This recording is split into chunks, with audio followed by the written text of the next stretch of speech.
America, Iran మధ్య యుద్ధ వాతావరణం నెలకొనే పరిస్థితి ఎక్కువగా ఉందన్నమాట. ఒకసారి ఈ విజువల్ చూడండి. అమెరికా యుద్ధ నౌకలు ఇరాన్ సమీపంలోకి వచ్చేసాయి. ఆల్రెడీ దరిదాపుల్లో ఉన్నాయన్నమాట. అయినా ఇరాన్ కూడా అమెరికాకు హెచ్చరిస్తుంది, మా వాతావరణం మీద, మా భూమి మీద ఒక బాంబు పడినా కూడా అమెరికాను లేపేస్తామని.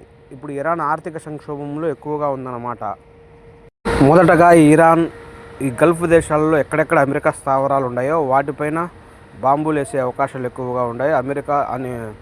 అమెరికా కూడా తన 7 యుద్ధ నౌకలను ఇరాన్ సమీపంలో దించింది. ఈ ఎఫెక్ట్ ఎక్కువగా కువైట్, బహ్రెయిన్, ఖతర్, యుఏఈ ప్రాంతాలపైన ప్రభావం కూడా చూపే అవకాశాలు ఉన్నాయన్నమాట. ఇది ఇలాగే ఇద్దరు చర్చలు చేసుకోలేదనుకో యుద్ధం వచ్చే అవకాశం 90% ఎక్కువగా ఉన్నట్లున్నాయి. ఆల్రెడీ అమెరికా యుద్ధ నౌకలు కూడా ఇరాన్ సమీపంలో ఉండడంతో నిన్న ఒక జుబాసి అనే ప్రాంతంలో ఆల్రెడీ ఒక బాంబు వేసి 8 అంతస్తుల బిల్డింగ్ని అమెరికా వాళ్ళు కూల్చేశారు. దీనికి ఇరాన్ చాలా తీవ్రంగా ఖండిస్తూ ఇరాన్కు సపోర్ట్గా చైనా, రష్యా కూడా ఉన్నాయి. ఇది ఉండడంతో 4వ ప్రపంచ యుద్ధం వచ్చే అవకాశాలు ఎక్కువగా ఉన్నట్లు మనకు తెలుస్తుందన్నమాట. ఎందుకైనా మనం గల్ఫ్ ప్రాంతాల్లో ఉండి పనిచేసేవారు చాలా జాగ్రత్తగా ఉండాలి. ఏ సమయంలో ఏం జరుగుతుందో చెప్పలేము.